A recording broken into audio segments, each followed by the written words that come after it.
Frères et sœurs, bonjour. Samedi Saint. Samedi Saint confiné. Un jour particulier que celui-là. Si nous entrons dans nos églises aujourd'hui, nous pourrons voir qu'elles sont silencieuses, vides. Le tabernacle est ouvert et vide. Nos églises sont comme un symbole d'une absence, comme un tombeau. Le Verbe éternel de Dieu est au tombeau. Il se fait silence avant l'aube de la résurrection. Et nous devons entrer dans ce mystère propre du samedi saint. Et les circonstances particulières que nous vivons peuvent en être une occasion. Le calendrier ne nous fait pas passer du vendredi au dimanche. Et non. Il se trouve que entre le vendredi et le dimanche, il y a le samedi. Et sans jeu de mots, ce samedi n'est pas un temps mort. Ce samedi est aussi un jour de salut. Il nous faut en découvrir, en redécouvrir peut-être toute la force de ce tombeau, de ce silence du tombeau, de cette absence du Seigneur Jésus enlevé au regard des saintes femmes qui l'ont accompagné jusqu'au tombeau, qui ont regardé l'endroit où on le mettait.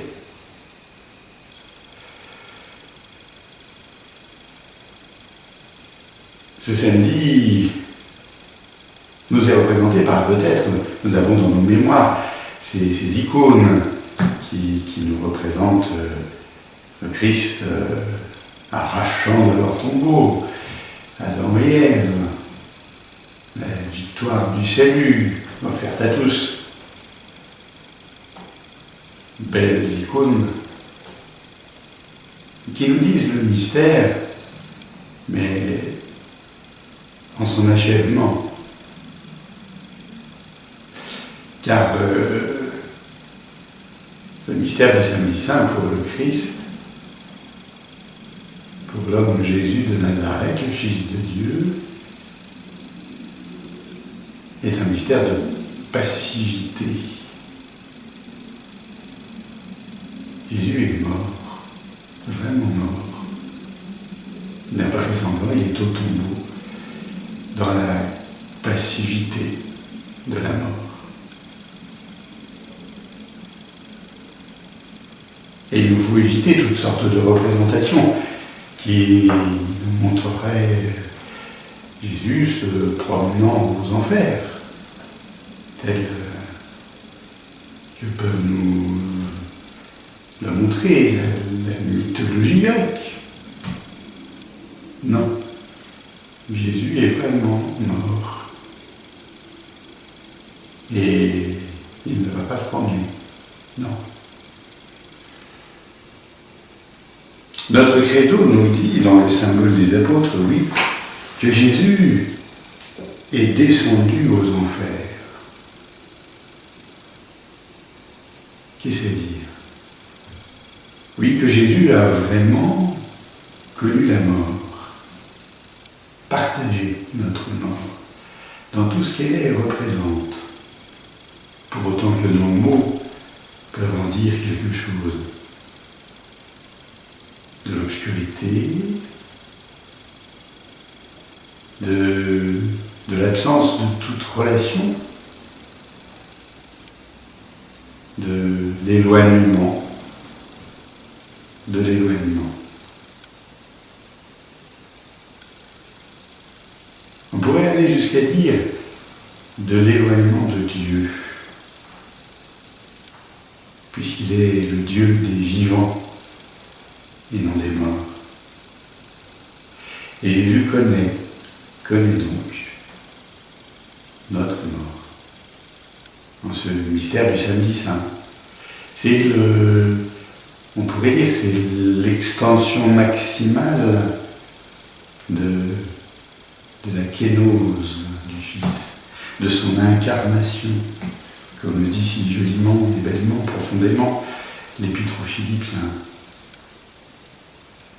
Oui, Jésus s'est abaissé jusqu'à la mort, et la mort de la croix, et la mort du tombeau. C'est l'éloignement dans la fidélité au Père, c'est l'éloignement maximal de Jésus avec son Père, dans la passivité du tombeau.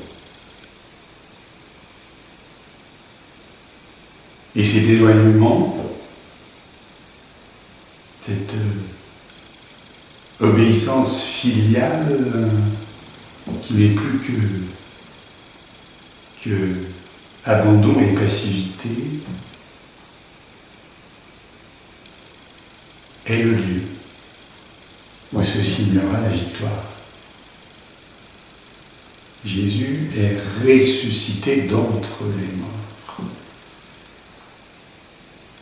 Oui, comme le disaient les premières expressions de notre foi, Dieu l'a ressuscité d'entre les morts.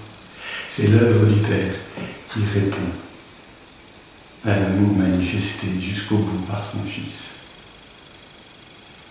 Mystère du samedi saint, de cette passivité obéissante et filiale jusqu'au bout.